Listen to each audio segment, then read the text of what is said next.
Nós sabemos que toda função do segundo grau é escrita na forma y igual a ax² mais bx mais c. A gente sabe também a função de cada uma delas, né? O A ele determina a concavidade. Se o A é positivo, a concavidade fica para cima. Se o A é negativo, a concavidade fica para baixo. O B determina qual é o ramo da parábola que toca o eixo y.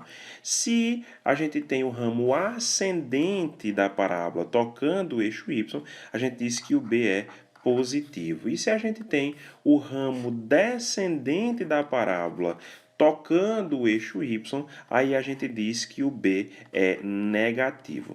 Agora, se nem o ramo ascendente nem o ramo descendente estiver tocando a parábola, ou seja, quem está tocando o eixo y, quem está tocando o eixo y é o centro, ou seja, é o vértice, nem é o que sobe nem é o que desce, e aí o nosso B vale zero. E C é exatamente o lugar que ela toca o eixo y. Por exemplo, aqui o C é um valor positivo, que ela toca no eixo y aqui em cima. Aqui o C é um valor negativo, que ele toca aqui embaixo, né? E aqui o C é positivo, que toca aqui em cima. Então, a gente sabe a função de cada um deles, mas na hora de escrever essa função, a melhor maneira de escrever essa função na forma fatorada é aquela que a gente conhece, né? Y é igual a x menos uma raiz, x menos a outra. Então, se você conhece as raízes da função através do gráfico, lembra que raiz é o lugar onde a função toca o eixo y, o eixo x, né? Então, ó, esses pontinhos pretos que eu estou marcando são as raízes que a gente conhece, o x1 e o x2, né? Então, quando a gente conhece o x1 e o x2, a gente consegue escrever essa função sem ter que fazer aqueles sistemas mirabolantes. Então, sabendo as raízes, nós conseguimos aí sim encontrar a expressão da função através da forma fatorada, tá certo? Então, vamos treinar um pouquinho nessa questão. João colocou para carregar o seu celular, que estava completamente descarregado, e em seguida anotou diversas vezes o tempo decorrido de carregamento em minutos e a porcentagem correspondente à carga total que estava acumulada naquele instante. O tempo até o final do carregamento durou exatamente 2 horas. João representou as suas observações como pontos no plano cartesiano, onde no eixo horizontal assinalou o tempo decorrido após o início do carregamento, e no vertical, correspondente à carga acumulada. Esses pontos sugeriram que uma boa aproximação para a relação entre essas duas grandezas era o arco da parábola de eixo de simetria R, representado no gráfico abaixo. Então, veja, nós temos aqui um crescimento, né, de acordo com a função do segundo grau, uma parábola, e a simetria dela ocorre de acordo com esse R aqui, esse eixo R. Então, se existisse o outro ramo da parábola, esse outro ramo seria bem simétrico, bem igualzinho, né? Apesar de não desenhar bem igualzinho, tá certo? Então, a expressão que fornece para cada valor de x o tempo de carregamento em minutos, muito cuidado com isso.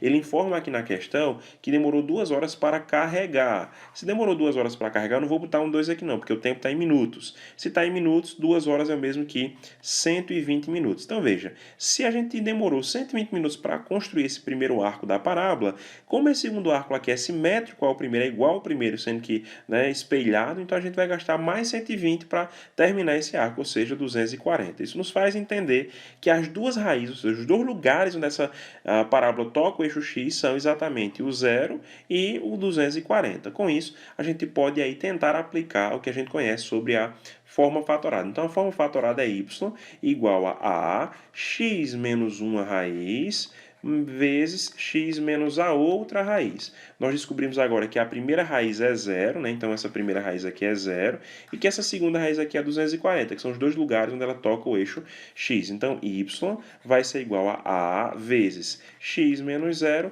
vezes x menos 240. Aí para descobrir esse a, nós precisamos fazer uma substituição, né? Então um outro ponto que eu não tenho utilizado. Como eu utilizei esse ponto eu não posso utilizar mais, eu vou utilizar esse novo ponto aqui, tá certo? Esse ponto aqui. Esse ponto diz que quando x for 120, o meu y vai ser 100.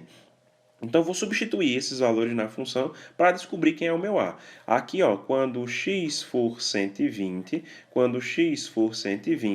o meu y vai ser 100. Então, vamos substituir para descobrir quem é esse A da função aqui. Vamos lá? 100 vai ser igual a vezes 120 menos 0, que é 120, vezes 120 menos 240, que é menos 120. Então, 100 ficou igual a 120 vezes menos 120 vezes A. A gente consegue simplificar aqui um zero desse com um zero desse, um zero desse com um zero desse. E aí, ó, 12 vezes menos 12 dá menos 144. Está multiplicando A, vou passar dividindo. Então, ficamos com 1 menos 1 sobre 144 igual a A. Então, o nosso A vale menos 1 sobre 144. Com isso, pessoal, nós conseguimos descobrir a nossa função. Então, y vai ser igual a A, que é menos 1 sobre 144, menos 1 sobre 144, multiplicado por x menos 0, que é a primeira raiz. X menos 0 é x, né? Multiplicado pela segunda raiz, que é x menos 240. Então, a gente, com isso, consegue descobrir aqui qual é a função que descreve isso que a gente está conversando, o carregamento desse celular. Então, a função para a gente aqui está na alternativa letra A, né? Ó, menos x sobre 144 vezes x menos 240. Então, letra A é exatamente a função que descreve toda essa conversa que a gente teve aqui, perfeito?